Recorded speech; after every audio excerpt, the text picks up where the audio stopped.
Hi everybody, and welcome to our module on the exocrine pancreas. The pancreas is really two organs in one. Part of the pancreas is an endocrine organ. This secretes the hormones insulin and glucagon for the control of blood sugar levels. Another portion of the pancreas is an exocrine organ. So exocrine organs are things that secrete substances into ducts, things like salivary glands and sweat glands, and the exocrine portion of the pancreas is also an exocrine organ. And the secretions that come from the exocrine portion of the pancreas aid in digestion, so it secretes things like fluid, which has many important substances in it, including bicarb to raise the pH in the duodenum, and it also contains digestive enzymes. The exocrine portion of the pancreas contains two cell types, the acinar cells and the ductal cells. Acinus is a Latin word that means berry, so the acinar cells are the cells found in this berry-like portion of the exocrine pancreas, and then the ductal cells are the cells that line the ducts of the pancreas. The acinar cells secrete enzymes, and they also secrete some fluid, although mostly they secrete electrolytes like sodium and chloride. We'll talk more about that in a minute.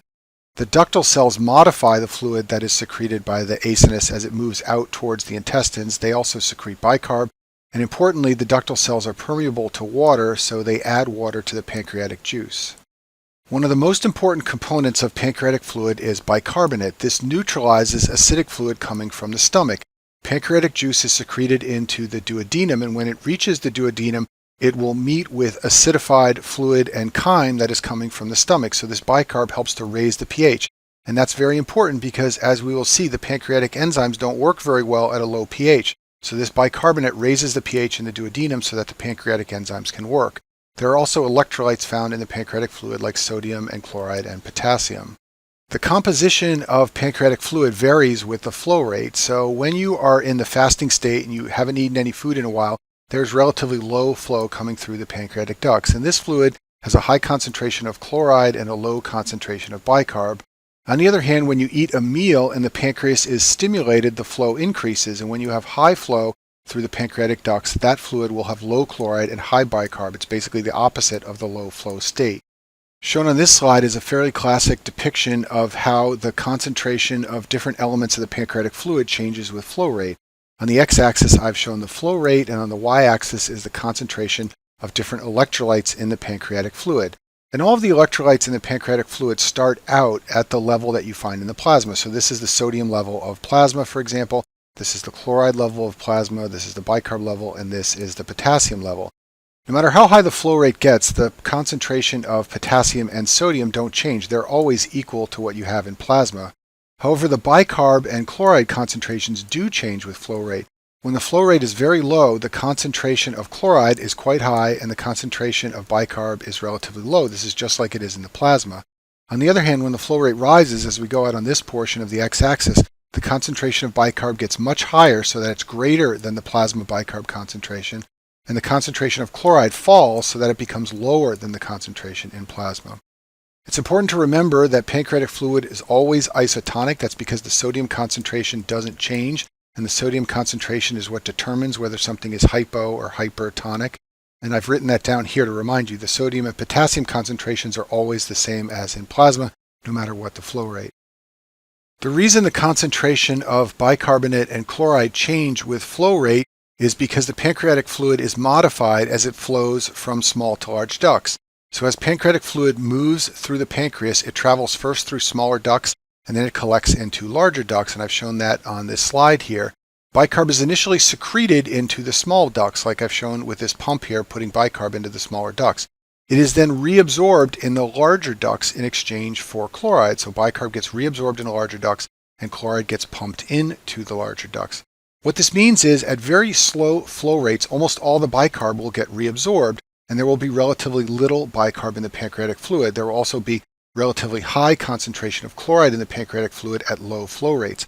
On the other hand, you can imagine when the fluid is moving through here very quickly, there isn't enough time for this pump to reabsorb bicarb. Therefore, the bicarb passes out into the intestine, and the concentration of pancreatic fluid will have a much higher bicarb at high flow rates. It will also have a much lower chloride concentration at high flow rates because there won't be enough time to secrete much chloride into the fluid. And I've summarized that here in the bottom bullet here. Reabsorption is ineffective at higher flow rates. The hormone secretin is the main stimulus for bicarbonate secretion by the pancreas. I talk about secretin in more detail in the module on GI hormones, but for our purposes here, I'll just remind you that secretin is released in response to H+ atoms in the duodenum. Essentially, when the pH in the duodenum gets low, as acid from the stomach flows in, that stimulates the release of secretin, which in turn stimulates bicarb secretion to raise the pH back to the level where the pancreatic enzymes like to function. Secretin is secreted by S cells in the duodenum. Up until this point, we've been talking about bicarb, which is secreted by the ductal cells, shown in red in the drawing on the screen. Now we're going to talk about pancreatic enzymes. Those are secreted by the acinar cells, shown in green in the drawing on the screen. And one of the major hormonal stimuli for release of pancreatic enzymes is the hormone cholecystokinin, and I talk about this in more detail in the video on GI hormones. Another stimulus for the release of pancreatic enzymes is acetylcholine via what's known as vagovagal reflexes.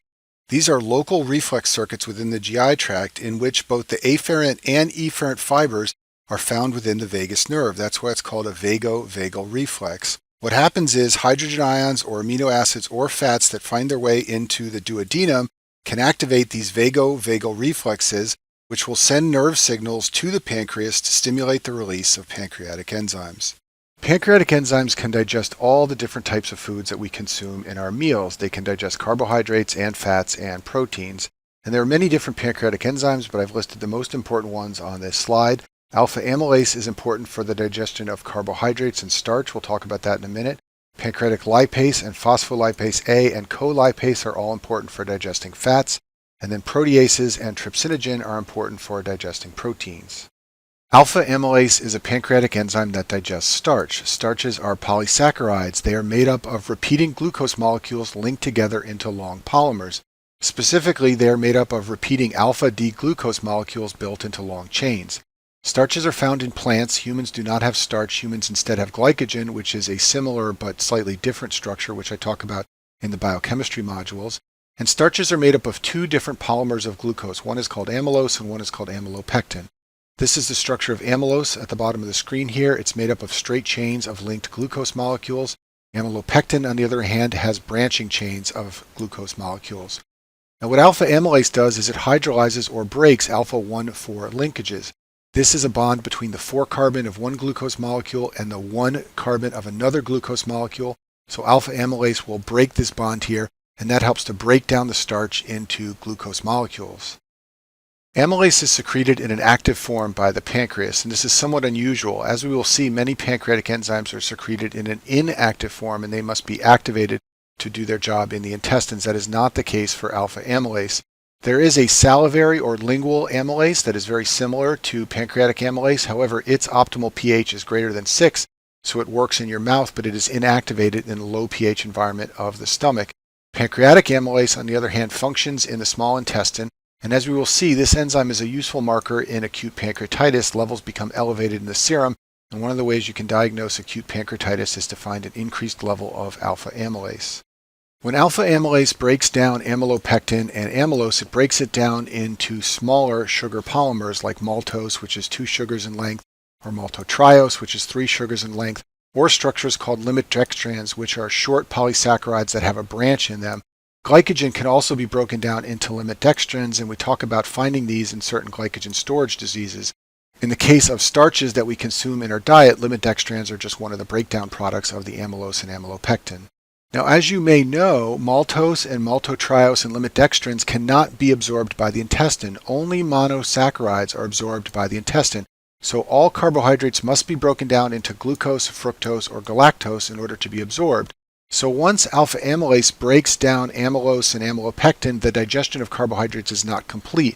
Further digestion has to continue, and this occurs at the intestinal brush border.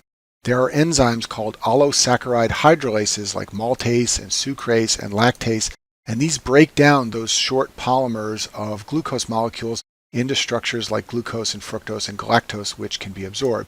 And it turns out that digestion at the brush border is the rate-limiting step for carbohydrate digestion. So alpha amylase can quickly break down those starches, but then they have to wait to slowly work their way through digestion at the brush border in order to be absorbed as one of these structures right here.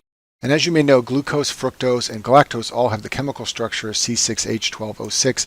They are just built differently from one another. They are all isomers of glucose. Now let's talk about pancreatic fat digestion, and the most important enzyme here is pancreatic lipase. This hydrolyzes the 1 and 3 bonds of triglycerides, so let's talk about what that means. This is the structure of a triglyceride molecule here. It's made up of glycerol, which is a 3-carbon structure, and then 3 long-chain fatty acids. What pancreatic lipase does is it lyses off 2 fatty acid molecules and leaves behind 1 fatty acid attached to glycerol, and this is called a monoglyceride. So fatty acids and monoglycerides are the breakdown products of pancreatic lipase. This enzyme, just like amylase, becomes elevated in the serum in acute pancreatitis, and we often use this as a marker of acute pancreatitis and to make the diagnosis of acute pancreatitis. Another pancreatic enzyme for fat digestion is called colipase. This assists pancreatic lipase in doing its job. And then finally, there's a pancreatic enzyme called phospholipase A2, which is important for hydrolyzing phospholipids that we consume. It is secreted as an inactive enzyme called prophospholipase A2, and this is activated by trypsin. And as we will see, many of the enzymes that digest protein are also activated by trypsin. It is an important activator of a number of pancreatic enzymes. So now let's talk about the protein digestion enzymes. There are a number of these. These include trypsin, chymotrypsin, elastase, and carboxypeptidases. And all of the protein digestion enzymes are secreted as proenzymes that are inactive. These are called zymogens. The way the protein enzymes are activated is through the action of trypsinogen. As I told you on the last slide, trypsin is one of the pancreatic protein enzymes, and it is secreted as an inactive zymogen called trypsinogen. Trypsinogen can be activated to trypsin by a brush border enzyme called enterokinase. I've shown this down below. Enterokinase can convert trypsinogen into trypsin. Trypsin is then a very powerful pancreatic enzyme because it can activate all the other protein enzymes. For example, it can convert chymotrypsinogen into chymotrypsin. It can also convert proelastase into elastase, and it can also convert procarboxypeptidase into carboxypeptidase. It can even go back and activate more trypsinogen to become trypsin, so it is thus a very powerful protein enzyme. It can activate all the other protein enzymes, and as I told you before, it can also activate phospholipase A2.